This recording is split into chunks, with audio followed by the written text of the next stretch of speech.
Good morning friends, welcome to Prep Nova. मध्यकालीन भारत की इस सीरीज़ में आज हम कवर करेंगे मुगलकालीन प्रशासन, संगीत, चित्रकला, साहित्य और उससे जुड़े हुए मिसलेनियस क्वेश्चंस को। 50 इम्पॉर्टेंट MCQs की ये वीडियो है जिसके अंदर में मुगल काल के प्रशासन एवं राजस्व व्यवस्था से 10 प्रश्न, उसमें संगीत किस तरह था उसके 11 से 20 यानी कि 10-10 सवालों को इसमें 5 टॉपिक में डिवाइड किया गया है, जिसमें है प्रशासन, राजस्व व्यवस्था, संगीत, चित्रकला, साहित्य, इतिहास लेखन और मिसलेनियस।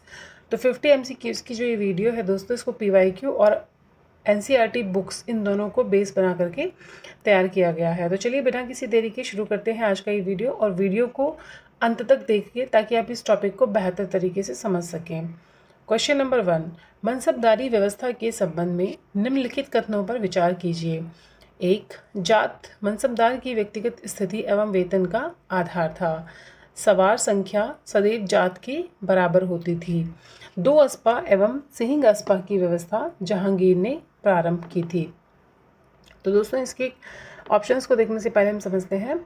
जात मनसबदार की व्यक्तिगत स्थिति एवं वेतन का आधार था, तो ये जो कथन है इसका सही है। सवार संख्या सदैव जात के बराबर होती थी। तो सवार क्या थे? वो घुड़सवार सैनिकों की संख्या दर्शाते थे और जात के बराबर नहीं थे, तो यानी कि ये गलत हो गया। 2 अस्पा एवं सिंह अस्पा की व्यवस्था जहांगीर ने शुरू की। 2 अस्पा सिंह अस्पा की व्यवस्था जहांगीर ने शुरू की थी, जिसमें चुने हुए घुड़सवारों के महत्व को बढ़ाया गया था। ठीक है, तो ये ऑप्शन इसका सही है। तो यानी कि इसका सही जवाब है ऑप्शन ए, केवल 1 और 3।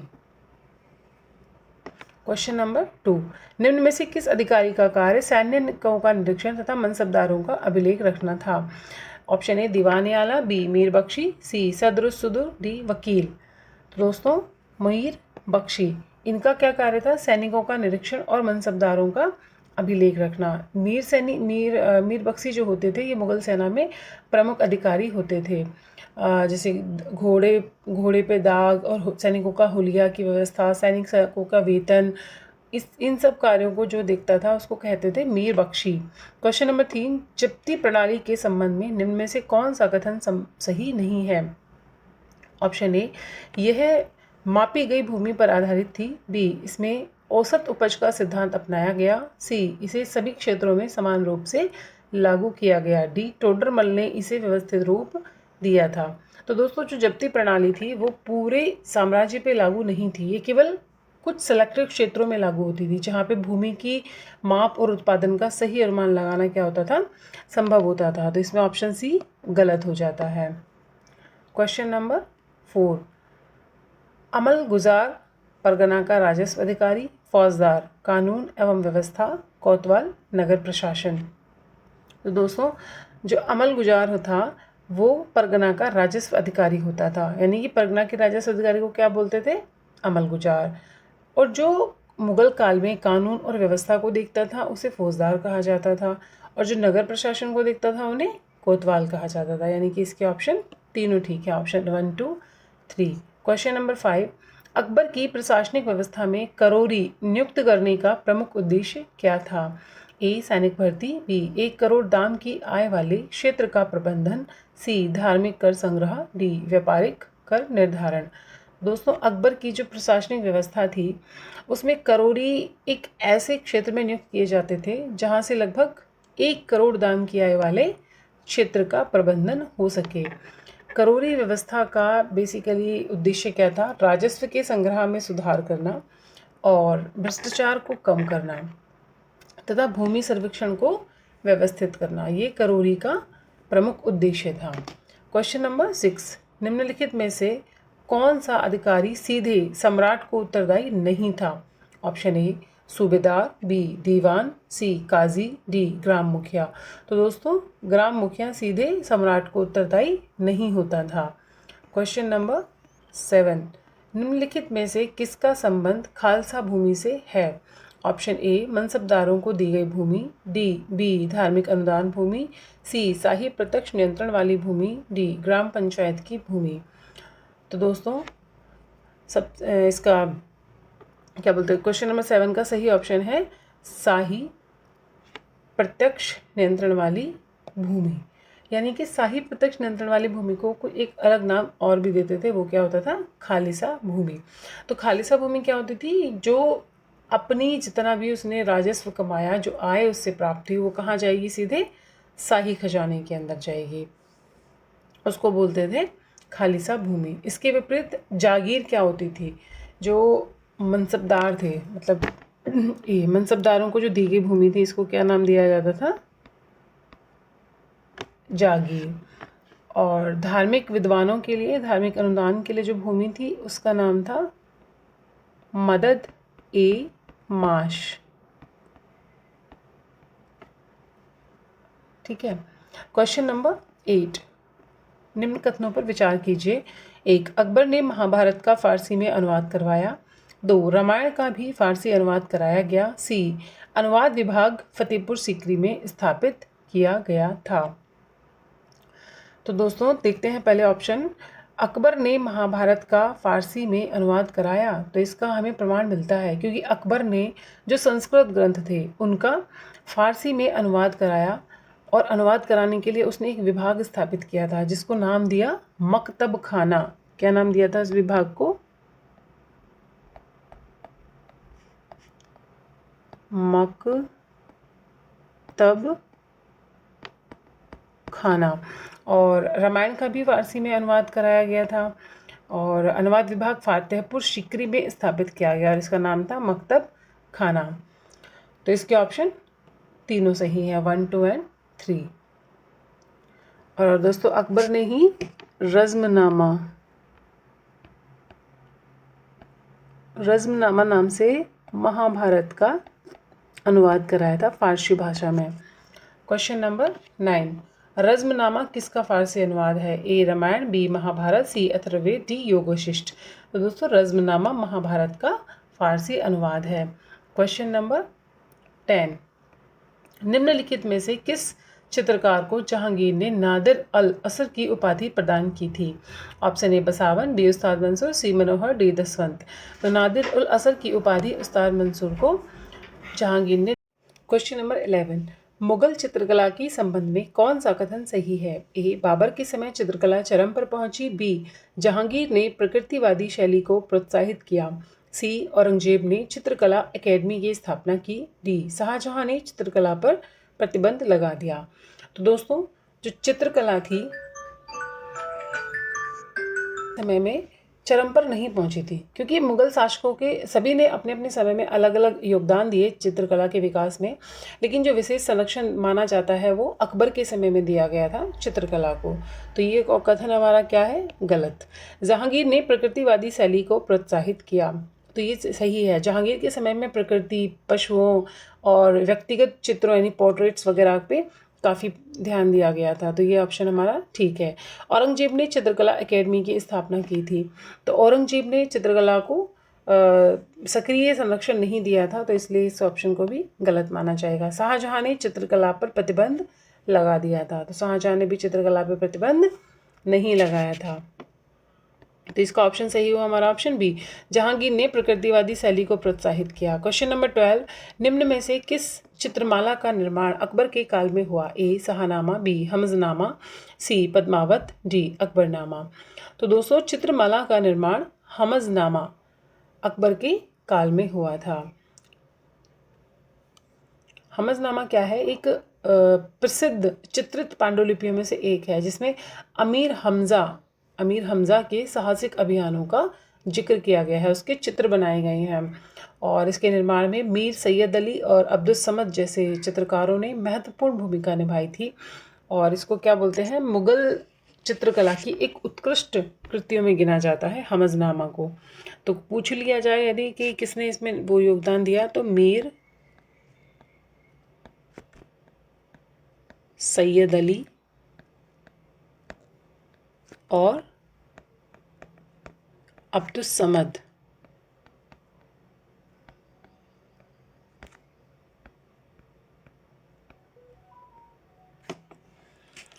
क्वेश्चन नंबर 13, निम्नलिखित में से कौन सा चित्रकार अकबर के दरबार से संबंधित नहीं था? ए दशवंत, बी बसावन, सी उस्ताद मंसूर, डी केसुदास। तो दोस्तों उस्ताद मंसूर का संबंध अकबर के दरबार से नहीं था। उस्ताद मंसूर किससे संबंधित थे? जहांगीर के दरबार में।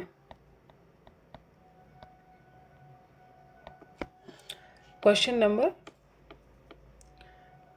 14, तानसेन के संबंध में निम्नलिखित कथनों पर विचार कीजिए। नंबर 1, वे मूलतः ग्वालियर संगीत परंपरा से जुड़े थे। 2, वे पहले रीवा नरेश के दरबार में थे। 3, उन्हें कंठाभरण विलास की उपाधि मिली थी। तो इसकी सही ऑप्शन है, सबसे पहले जानते हैं कि क्या तानसेन ग्वालियर परंपरा से जुड़े थे। तो ऑप्शन ए बिल्कुल ठीक है, तानियर ग्वालियर संगीत परंपरा से जुड़े हुए थे और इनके दरबार में शामिल होने से पहले अकबर के दरबार में, वो कहाँ के नरेश के दरबार में थे? रीवा नरेश रामचंद्र बघेला के दरबार में थे। फिर वहाँ पे उनकी ख्याति से प्रभावित होकर के अकबर इनको अपने दरबार में बुला लेते हैं और इन्हें कंठाभरण वाणी विलास की उपाधि मिली थी। तो इस तरीके का कोई एक ऐसा ऐतिहासिक प्रमाण नहीं मिलता है, तो इसमें ऑप्शन हमारे सही हैं केवल 1 और 2। क्वेश्चन नंबर 15, निम्नलिखित में से किसका संबंध तानसेन से नहीं है? दरबारी कान्हड़ा, मियाँ की मल्हार, मियाँ की टोड़ी, ख्याली शैली का आविष्कार। तो दोस्तों, ख्याल शैली के आविष्कार का संबंध तानसेन से नहीं माना जाता है, क्योंकि तानसेन मुख्यतः क्या गाते थे? ध्रुपद गायन गाते थे।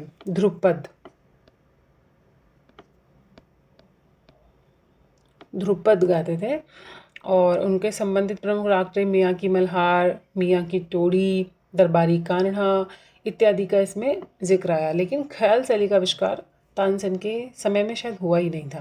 क्वेश्चन नंबर 16, बाबरनामा के संबंध में निम्नलिखित में से कौन सा कथन सही है?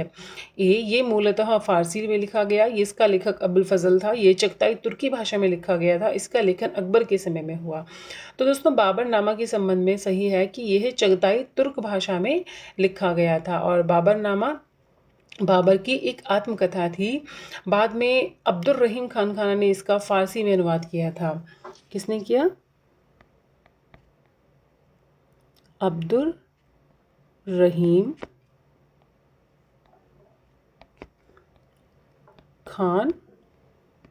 खाना, इन्होंने इसको फारसी में अनुवाद किया था। क्वेश्चन नंबर 17, निम्नलिखित लेखक ग्रंथों में युग्म बना है, ऑप्शन ए, बी, सी, तो इसमें कौन सही से सुमेलित नहीं है? ऑप्शन ए, बदायूनी मुंतखब उत तवारिख, बी, निज़ामुद्दीन अहमद तबकात अकबरी, सी, गुलबदन बेगम हुमायूंनामा, फैज़ी तुजुक ए जहांगीरी। तो दोस्तों, फैज़ी तुजुक ए जहांगीरी ये संबंधित नहीं है, क्योंकि तुजुक ए जहांगीरी क्या है? जहांगीर की आत्मकथा है और फैज़ी उनके दरबार में प्रसिद्ध कवि और विद्वान थे, लेकिन तुजुक ए जहांगीरी का जो लेखन है वो फैज़ी ने नहीं किया था। क्वेश्चन नंबर 18, आइन ए अकबरी मुख्यतः किस विषय से संबंधित है? ऑप्शन ए, बाबर का जीवन, बी, अकबर के प्रशासन व साम्राज्य का विवरण, सी, जहांगीर की आत्मकथा, डी, शाहजहां का इतिहास। तो दोस्तों, आइन ए अकबरी में अकबर के प्रशासन और उसके साम्राज्य का वर्णन मिलता है। आइन ए अकबरी को अबुल फजल ने रचना किया था। अबुल फजल ने, उन्होंने लिखा था अकबरनामा। तो जो अकबरनामा का 3rd पार्ट था उसको आइन ए अकबरी कहा जाता है। ये मैं पिछली वीडियो में भी एक बार डिस्कस कर चुकी हूँ, जहाँ पे हम अकबर को पढ़ रहे थे। क्वेश्चन नंबर 19, दारा शिकोह के संबंध में निम्नलिखित में से कौन सा कथन सही है? ए, उसने फतवा ए आलमगिरी का संकलन कराया, उसने उपनिषदों का फारसी में अनुवाद कराया, उसने दीन ए इलाही प्रारंभ किया और उसने अकबरनामा लिखा। तो दोस्तों, इसका जवाब गलत है, इसका सही जवाब है बी, उसने उपनिषदों का फारसी में अनुवाद कराया। दारा शिकोह ने लगभग 50 से भी ज़्यादा उपनिषदों का फारसी में अनुवाद किया और किस उपाधि के साथ? सिर्र ए अकबर।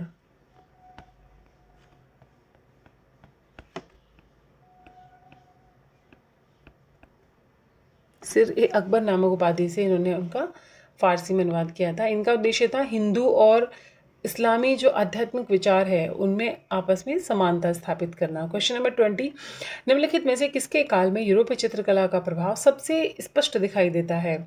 ए, बाबर, बी, अकबर, सी, जहांगीर, डी, औरंगजेब। तो दोस्तों, जहांगीर के शासनकाल में यूरोपीय चित्रकला का प्रभाव सबसे स्पष्ट दिखाई देता है। यूरोपीय चित्रकला के जो प्रभाव के प्रमुख तत्व माने जाते हैं, लाइट एंड शेड का यूज़ होता था और जो उनकी इमेज होती थी वो एकदम क्या होती थी, विजुअलाइज होती थी। और त्रिआयामी प्रभाव यानी 3 डायमेंशन भी उसमें यूज़ करते थे, उनकी आकृति थी। तो ये सारी जो विशेषताएं थी यूरोपीय चित्रकलाओं में पाई जाती थी। क्वेश्चन नंबर 21, निम्न में से किसे कलम का जादूगर कहा जाता है? ए अबुल फजल, बी फैजी, सी बदायूनी, डी रहीम। तो दोस्तों अबुल फजल को कलम का जादूगर कहा जाता है। अबुल फजल अकबर के दरबार में एक प्रमुख इतिहासकार, राजनीतिक और विद्वान माने जाते थे।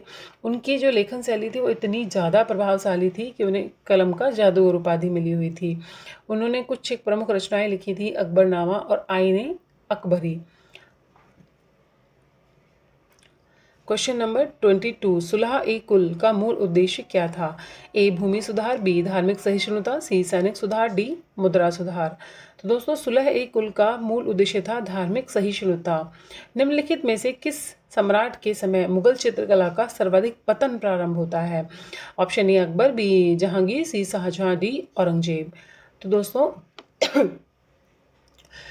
सबसे ज़्यादा जो मुग़ल चित्रकला का पतन है वो औरंगज़ेब के शासनकाल में होता है, क्योंकि औरंगज़ेब ने अपने समय में चित्रकला को कोई भी राजकीय संरक्षण नहीं दिया था। और इनके टाइम में चित्रकला पूरी तरह लगभग समाप्त तो नहीं कहते, लेकिन मानते हैं कि जो नए कलाकार थे वो पहाड़ी राज्यों की तरफ चले गए थे और राजपूताना यानी राजस्थान और पहाड़ी चित्रकला का विकास माना जाता है अकबर के इसके औरंगज़ेब के बाद में। क्वेश्चन नंबर 24, निम्न में से कौन सा युगम सही से सुमेलित नहीं है? ए सिर ए अकबर उपनिषद, बी रज़्मनामा रामायण, सी तुजुक ए बाबरी अकबर हुमायूंनामा नूरजहां। तो दोस्तों सिर ए अकबर क्या था? दारा सिखों के द्वारा फारसी में अनुवाद करवाया जाता है उपनिषदों का, और किस उपाधि से? सिर ए अकबर से। अच्छा, रज़्मनामा जो है ये फारसी अनुवाद है महाभारत का, ना कि रामायण का। ठीक है। और तुजुक ए बाबरी का अकबर से कोई संबंध नहीं, क्योंकि तुजुक ए बाबरी बाबरनामा का ही दूसरा नाम, यानी बाबर की जो आत्मकथा थी। और हुमायूंनामा को गुलबदन बेगम ने लिखा था। तो इसमें ऑप्शन ए सही है, सिर ए अकबर। क्वेश्चन नंबर 25, अबुल फजल अकबर के नवरत्नों में था। 2 फैजी अबुल फजल का भाई था। 3 दोनों ने अनुवाद विभाग में महत्वपूर्ण भूमिका निभाई थी। तो दोनों इसके ऑप्शन तीनों ठीक हैं। अबुल फजल अकबर के नवरत्नों में से एक थे प्रसिद्ध इतिहासकार, और फैजी उन्हीं के भाई थे, बड़े भाई थे उनके। और इन दोनों ने अनुवाद विभाग यानी मकतब खाना में अपना महत्वपूर्ण योगदान दिया था। क्वेश्चन नंबर 26, मुगल चित्रकला में पोर्ट्रेट एक महत्वपूर्ण विशेषता थी, व्यक्ति चित्रण। 2 जहांगीर कलाकारों की पहचान करने में विशेष रुचि रखता था। 3 उसने दावा किया कि वह किसी चित्र में विभिन्न कलाकारों के कार्य को पहचान सकता है। तो इसका जो आंसर है ऑप्शन नंबर, सबसे पहले हम बात करें मुगल चित्रकला की, तो मुगल चित्रकला में पोर्ट्रेट, क्योंकि वो यूरोपीय शैली से क्या थे, प्रभावित था। तो इसका ये तो इसमें महत्वपूर्ण विशेषता थी, मतलब मानी जाती है कि पोर्ट्रेट होते थे। दूसरा, जहांगीर कलाकारों की पहचान करने में विशेष रुचि रखता था, तो ये नहीं है। उसने दावा किया कि वो किसी भी चित्र में विभिन्न कलाकार के कार्यों को पहचान सकता है। तो दोस्तों इसका सही जवाब तो ऑप्शन तीनों ही हैं। जहांगीर के काल में विशेष संरक्षण तो था, तो इसका जवाब ये तीनों ही मानेंगे, option C 1, 2 and 3। Question number 27, निम्नलिखित में से किस राजस्व पद्धति में वास्तविक उपज का भाग प्रत्यक्ष रूप से लिया जाता था? ए जब्ती, बी नसक, सी बटाई, डी दहसाला। तो दोस्तों बटाई जो थी ये एक ऐसी राजस्व पद्धति थी जिसमें वास्तविक उपज का भाग प्रत्यक्ष रूप से लिया जाता था। क्वेश्चन नंबर 28, इसमें अधिकारी और उनके कार्य दिए हुए हैं, तो यानी कि इसमें बताना है कि ये इसमें एक दूसरे के साथ ठीक है या नहीं है। तो जैसे सद्र उस सुदर धार्मिक दान एवं अनुदान, काजी उल कुजात सर्वोच्च न्यायिक अधिकारी, वकील सम्राट का प्रधान। तो इसके ऑप्शन तीनों ही ठीक है। जो धार्मिक दान और अनुदान जैसे कार्यों को करते थे उनको क्या बोला जाता, के ऊपर जो अधिकारी नियुक्त करते थे उसे सदरुस सुदूर कहते थे। सर्वोच्च न्यायिक अधिकारी को काजी उल कुजात कहा जाता था, और सम्राट का प्रधान जो होता था उसे वकील कहते थे। क्वेश्चन नंबर 29, अकबर द्वारा स्थापित इबादत खाना के संबंध में निम्नलिखित में से कौन सा कथन सही है? ऑप्शन ए, यह केवल मुसलमान उलेमा के लिए था। बी, यहाँ विभिन्न धर्म के विद्वानों के मध्य विचार विमर्श होता था। सी, इसकी स्थापना आगरा में हुई। डी, इसका उद्देश्य सैन्य सुधारों पर चर्चा करना था। तो दोस्तों इसका आंसर है बी, यहाँ विभिन्न धर्म के विद्वानों के मध्य विचार विमर्श होता था। अकबर ने जो इबादत खाना की स्थापना 1575 ईस्वी में कहाँ पे की थी? फतेहपुर सीकरी में की थी। तो जहाँ पे विभिन्न धर्मों का विचार विमर्श होता था। क्वेश्चन नंबर 30, निम्नलिखित में से किस ग्रंथ में अकबर के प्रशासनिक ढांचे का सर्वाधिक विस्तृत विवरण मिलता है? ए, अकबरनामा। बी, आइन ए अकबरी। सी, मुंतक उत तवारिख। डी, तबकात ए अकबरी। तो दोस्तों आइन ए अकबरी जिसकी रचना किसने की थी? अबुल फजल ने की थी। और इस ग्रंथ में अकबर के प्रशासनिक ढांचे का सबसे ज़्यादा विस्तार से वर्णन मिलता है। क्वेश्चन नंबर 31, नंबर 1 है, मुगल चित्रकला में प्रारंभिक फारसी प्रभाव स्पष्ट था। 2, अकबर के काल में भारतीय तत्वों का समावेश बढ़ा। 3, जहांगीर के काल में व्यक्ति चित्रण एवं प्राकृतिक अध्ययन को विशेष प्रोत्साहन मिला। तो दोस्तों क्वेश्चन नंबर 31 में ऑप्शन तीनों ही सही हैं, क्योंकि जो मुगल चित्रकला थी उसमें फारसी शैली का स्पष्ट प्रभाव दिखाई देता था। और अकबर के समय में भारतीय तत्व यानी कि उनके प्राकृतिक दृश्य, स्थानीय वेशभूषा इत्यादि के जो समावेश हैं वो चित्रों में बढ़ने लगे। और जहांगीर के काल में व्यक्ति चित्रण, प्राकृतिक अध्ययन को विशेष प्रोत्साहन मिला, क्योंकि जहांगीर इतने ज़्यादा चित्रकला के प्रति उनका प्रेम था कि उनके बारे में कहा जाता था कि वो एक तस्वीर को देख के उसमें बता सकते थे कि इसमें कितने कलाकारों ने अपना हाथ आजमाया है। क्वेश्चन नंबर 32, निम्न में से किस चित्रकार का संबंध विशेष रूप से पक्षी एवं दुर्लभ पशुओं के चित्रण से है? ए, बसावन। बी, मनोहर। सी, उस्ताद मंसूर। डी, केसुदास। तो दोस्तों उस्ताद मंसूर का संबंध विशेष रूप से पक्षी एवं दुर्लभ पशुओं के चित्रण से माना जाता है। क्वेश्चन नंबर 33, हमजा नामा के संबंध में निम्न में कौन सा कथन सही है? ए, इसका निर्माण जहांगीर के समय हुआ। बी, यह एक विशाल चित्रित पांडुलिपि थी। सी, इसमें केवल धार्मिक चित्र थे। डी, इसका चित्रण यूरोपीय चित्रकारों ने किया था। तो हमजा नामा के बारे में कहते हैं कि एक विशाल चित्रित पांडुलिपि थी और अकबर के काल की सबसे महत्वपूर्ण पांडुलिपि मानी जाती है। क्वेश्चन नंबर 34, 1, तानसेन को अकबर ने मियाँ की उपाधि दी। 2, वे स्वामी हरदास के शिष्य माने जाते हैं। 3, उनका संबंध ध्रुपद गायन से था।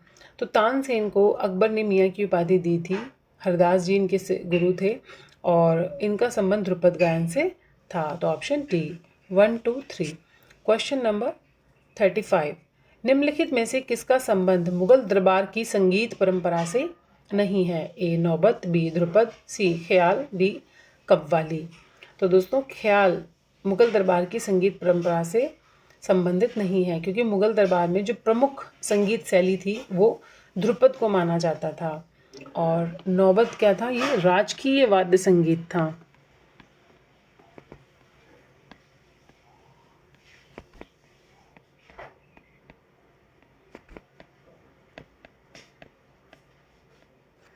और ध्रुपद तो प्रमुख संगीत परंपरा थी। इसके अलावा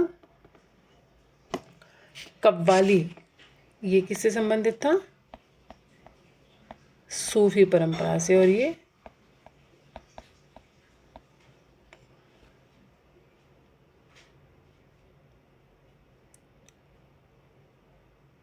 ध्रुपद था दरबारी संगीत। और ख्याल का विकास क्या है? 18th सेंचुरी के बाद में हुआ। क्वेश्चन नंबर 36, तुजुक ए जहांगीरी के संबंध में कौन सा कथन सही है? ए, यह अबुल फजल द्वारा लिखित है। बी, यह जहांगीर की आत्मकथा है। सी, यह संस्कृत में लिखी गई थी। डी, ये शाहजहां के शासनकाल में रची गई थी। दोस्तों क्वेश्चन नंबर 36 में है बी, तुजुक ए जहांगीरी का संबंध जहांगीर की आत्मकथा थी। क्वेश्चन नंबर 37, निम्नलिखित लेखक ग्रंथ युग्मों में कौन सा सुमेलित नहीं है? ए, अबुल फजल अकबरनामा। बी, गुलबदन बेगम हुमायूंनामा। सी, दारा सिकोसिर ए अकबर। डी, फैज़ी बाबरनामा। तो क्वेश्चन नंबर 37 का सही जवाब है फैज़ी बाबरनामा। दोस्तों फैज़ी अकबर के काल में थे और बाबरनामा बाबर की आत्मकथा थी, तो ये ग्रंथ सही से सुमेलित नहीं है। क्वेश्चन नंबर 38, निम्नलिखित कथनों पर विचार कीजिए। 1, अब्दुल रहीम खान खाना अकबर के नवरत्नों में थे। 2, उन्होंने हिंदी में दोहे लिखे। 3, वो फारसी के भी विद्वान थे। तो दोस्तों अब्दुल रहीम खान खाना अकबर के नवरत्नों में थे और हिंदी के वो प्रसिद्ध दोहाकार रहे, फारसी और तुर्की के विद्वान भी थे। उनका सबसे महत्वपूर्ण दोहा जो वो माना जाता है कि रहीमन धागा प्रेम का मत तोड़ो चटकाए। तो क्वेश्चन नंबर 38 का सही जवाब है ऑप्शन सी 1, 2, 3। क्वेश्चन नंबर 39, निम्नलिखित में से किस सम्राट के काल में संस्कृत ग्रंथों के फारसी अनुवाद का कार्य सर्वाधिक व्यवस्थित रूप से संचालित किया गया था? ए बाबर, बी हुमायूं, सी अकबर, डी शाहजहां। तो दोस्तों अकबर के शासनकाल में फारसी अनुवाद का कार्य सबसे ज़्यादा व्यवस्थित रूप से संचालित होता है। इनके दरबार में जो अनुवादित ग्रंथ थे महाभारत, रामायण, पंचतंत्र, अथर्ववेद, योग वशिष्ठ इत्यादि का फारसी में अनुवाद किया गया था और इन्होंने फतेहपुर सीकरी में अनुवाद विभाग यानी मकतब खाना की स्थापना की थी। क्वेश्चन नंबर 40, निम्न में से कौन सा युग्म सही सुमेलित है? ए रज़मनामा महाभारत, बी सिर ए अकबर रामायण, सी तुजुक ए बाबरी जहांगीर, डी फतवा ए आलमगिरी अकबर। तो महाभारत को तो रज़मनामा नाम सही है और सिर ए अकबर दारा सिकोह का उपनिषदों को जो अनुवाद करने का था उसमें उसने उपाधि ली थी तुजुक ए बाबरी बाबरनामा से संबंधित और फतवा ए आलमगिरी का संबंध औरंगजेब से है। तो ये कोई भी। क्वेश्चन नंबर 41, नंबर 1, दीन इलाही किसी संगठित धर्म के रूप में व्यापक रूप से स्वीकार नहीं किया गया। 2, इसका उद्देश्य विभिन्न धार्मिक विचारों में समन्वय स्थापित करना था। 3, इसमें दीक्षा लेने वालों की संख्या सीमित थी। तो क्वेश्चन नंबर 41 का सही जवाब है ऑप्शन तीनों ही ठीक है इसके। सबसे पहले दीन इलाही किसी भी संगठित धर्म के रूप में व्यापक रूप से स्वीकार नहीं किया गया था। दोस्तों दीन इलाही की जो स्थापना थी वो 1582 ईस्वी में अकबर के द्वारा की जाती है, जिसका उद्देश्य किसी नए धर्म की स्थापना करना नहीं बल्कि नैतिक और आध्यात्मिक समन्वय को स्थापित करना था। सेकंड, इसके जो अनुयायी थे वो बहुत कम थे। राजा बीरबल को दीन इलाही का प्रमुख अनुयायी भी माना जाता है। थर्ड है कि इसका उद्देश्य ये हो गया समन्वय, ठीक है, ऑप्शन सी ठीक है इसका।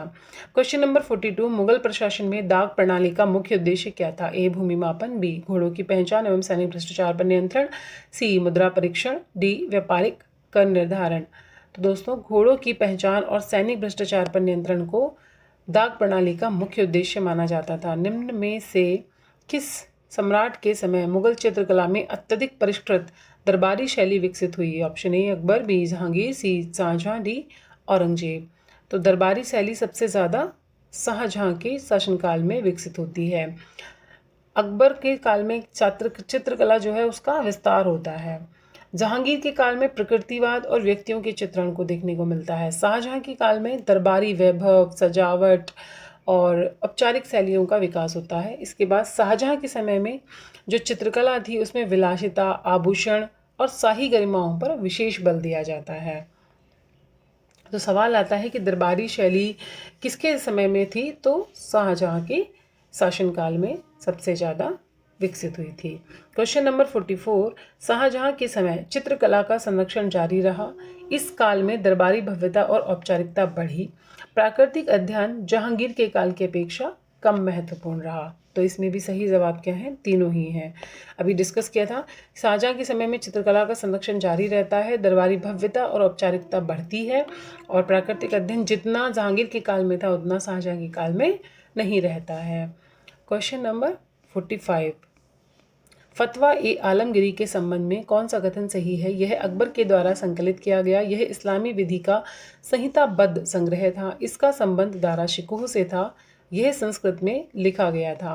तो फतवा ए आलमगिरी इस्लामी विधि का एक संहिताबद्ध ग्रह था। इसको औरंगजेब के आदेश पर तैयार किया गया था, जिसमें इस्लामी कानून का महत्वपूर्ण संकलन था। किसके आदेश पर तैयार होता है ये फतवा ए आलमगिरी? औरंगजेब।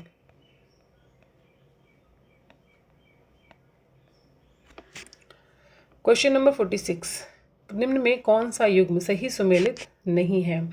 ए अबुल फजल आइने अकबरी, बी बदायूनी मुंतखब उत तवारिक, सी निज़ामुद्दीन अहमद तबकात अकबरी, डी गुलबदन बेगम तुजुक ए जहांगीरी। तो दोस्तों गुलबदन बेगम तुजुक ए जहांगीरी सही से सुमेलित नहीं है, क्योंकि गुलबदन बेगम ने हुमायूं नामा की रचना की थी और जहांगीर ने तुजुक ए जहांगीरी की रचना की थी। क्वेश्चन नंबर 47, नंबर 1, मुगल प्रशासन में सूबेदार प्रांतीय शासन का प्रमुख था। 2, प्रांतीय दीवान वित्त मामले की देखरेख करता था। 3, फौजदार प्राय सरकार स्तर पर सैन्य एवं पुलिस कार्यों से संबंधित था। तो इसके ऑप्शन तीनों ठीक है। मुगल प्रशासन में जो प्रांत का प्रमुख होता था उसको सूबेदार कहा जाता था, और वित्त राजस्व को देखते थे वो प्रांतीय दीवान होते थे। सरकार या जिला स्तर पे जो कानून व्यवस्था और सैन्य दायित्वों को संभालते थे उनको फौजदार कहा जाता था। मुगल प्रशासन में शक्ति और संतुलन को बनाए रखने के लिए सूबेदार थे और दीवान ये एक दूसरे पे क्या करते थे, निगरानी रखते थे। क्वेश्चन नंबर 48, निम्न में से किसका संबंध सुलह ए कुल की नीति से सर्वाधिक निकटता से माना जाता है? ए, धार्मिक असहिष्णुता, बी, सार्वभौमिक शांति एवं सहिष्णुता, सी, जाजिया की वृद्धि, और डी, शरीयत का कठोर प्रवर्तन। तो दोस्तों सुलह ए कुल की जो नीति है वो सार्वभौमिक शांति और सहिष्णुता से संबंधित थी। इसमें ये धार्मिक नीति का मूल सिद्धांत था जिसमें था कि सभी धर्म के प्रति समान व्यवहार हो और प्रशासन में योग्यता को प्राथमिकता दी जाए। ये दीन इलाही से एक अलग अवधारणा थी। सुलह ए कुल इसका किसने शुरू किया था इसको? ये भी अकबर के द्वारा ही शुरू की गई थी। क्वेश्चन नंबर 49, निम्नलिखित कथनों पर विचार कीजिए। नंबर 1, मुगल चित्रकला में व्यक्ति चित्रण एक महत्वपूर्ण विशेषता थी। 2, जहांगीर कलाकारों की पहचान करने में विशेष रुचि रखता था। 3, उसने दावा किया था कि वो किसी चित्र में विभिन्न कलाकारों के कार्य को पहचान सकता है। ऑप्शन ए केवल 1 और 2, बी केवल 2, 3, सी केवल 1, 2, 3, केवल 1 और 3। तो क्वेश्चन नंबर 49 में तीनों ही ऑप्शन ठीक है। मुगल चित्रकला में जो पोर्ट्रेचर थे वो एक महत्वपूर्ण विशेषता मानी जाती थी, और जहांगीर कलाकारों की पहचान करने में विशेष रुचि रखते थे, और उन्होंने दावा किया कि वो किसी भी चित्र में विभिन्न कलाकारों के कार्य को पहचान सकते थे। क्वेश्चन नंबर 50, निम्नलिखित में से कौन सा कथन सही नहीं है? ए, बाबर ने अपने संस्मरण स्वयं लिखे। बी, अकबर ने इतिहास लेखन को राज के संरक्षण दिया। सी, जहांगीर ने आत्मकथात्मक लेखन की परंपरा को आगे बढ़ाया। डी, औरंगजेब ने अकबरनामा की रचना कराई। तो दोस्तों इसमें जो कथन सही नहीं है वह है कि जहांगीर जो था उन्होंने आत्मकथात्मक लेखन की परंपरा को आगे बढ़ाया, क्योंकि उन्होंने क्या लिखी अपनी तुज़ुके जहांगीरी लिखी। तो ये ऑप्शन हमारा सही है। औरंगजेब ने अकबरनामा की रचना कराई। तो दोस्तों अकबरनामा की जो रचना थी ये औरंगजेब के द्वारा नहीं कराई जाती है। तो ये किसका जवाब आपका गलत है? इसका डी, औरंगजेब ने क्या किया था? फतवा ए आलमगीरी का संकलन किया था।